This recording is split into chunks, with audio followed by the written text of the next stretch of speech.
Hello hi friends. आपके अपने channel अच्छो प्यारा में आप सबका स्वागत है। तो आइए विघ्नहर्ता गणपति का नाम लेकर सुनते हैं एक प्रेरणादायक कहानी। ये कहानी है एक पिता और पुत्र की। तो कहानी का शीर्षक है पिता के हाथ के निशान। पिताजी बूढ़े हो गए थे और चलते समय दीवार पर सहारा लेते थे।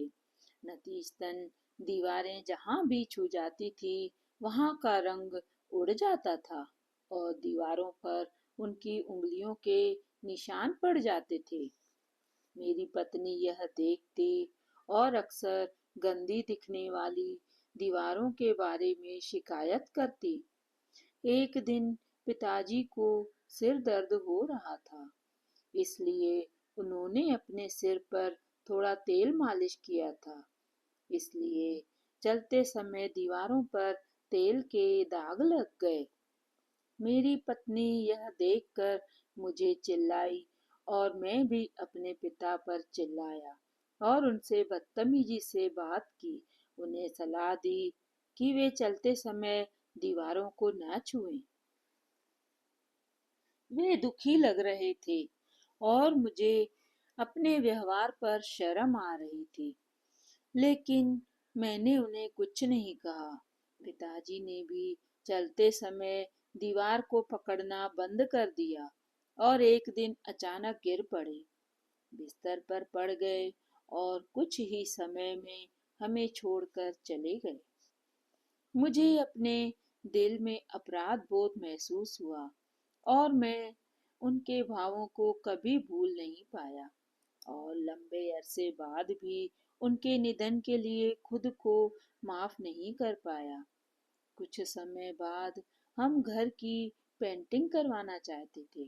जब पेंटर आए तो मेरे बेटे ने अपने दादा को, जो बहुत प्यार करता था, पेंटर को पिता के फिंगरप्रिंट साफ करने और उन जगहों पर पेंट न करने की अनुमति दी।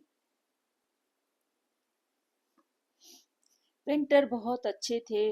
उन्होंने भरोसा दिलाया कि वे मेरे पिता के फिंगरप्रिंट यानी हाथ के निशान नहीं मिटाएंगे, बल्कि इन निशानों के चारों ओर एक सुंदर घेरा बनाकर एक अनूठी डिजाइन बनाएंगे। इसके बाद यह सिलसिला चलता रहा और वह निशान हमारे घर का हिस्सा बन गए। हमारे घर आने वाला हर व्यक्ति हमारे अनोखे डिजाइन की प्रशंसा करता। समय के साथ मैं भी बूढ़ा हो गया। अब मुझे भी चलने के लिए दीवार के सहारे की जरूरत थी। एक दिन चलते समय मुझे अपने पिता से कहे गए शब्द याद आ गए और मैंने बिना सहारे के चलने की कोशिश की। मेरे बेटे ने यह देखा और तुरंत मेरे पास आया और मुझे दीवार का सहारा लेने के लिए कहा और चिंता व्यक्त करते हुए कहा कि मैं बिना सहारे के गिर जाऊंगा। मैंने महसूस किया कि मेरा बेटा मुझे पकड़ रहा था। मेरी पोती तुरंत आगे आई और प्यार से मुझे सहारा देने के लिए अपने हाथ उसके कंधे पर रखने के लिए कहा। मैं नजर छुपाकर चुपचाप रोने लगा। अगर मैंने अपने पिता के लिए भी ऐसा ही किया होता तो वे भी लंबे समय तक जीवित रहते। मेरी पोती मुझे साथ ले गई और सोफे पर बैठा दिया। फिर उसने मुझे दिखाने के लिए अपनी ड्राइंग बुक खोली। उसकी शिक्षिका ने उसकी ड्राइंग की प्रशंसा की और उसे बेहतरीन टिप्पणियां दी। स्केच दीवारों पर मेरे पिता के हाथ के निशान का था।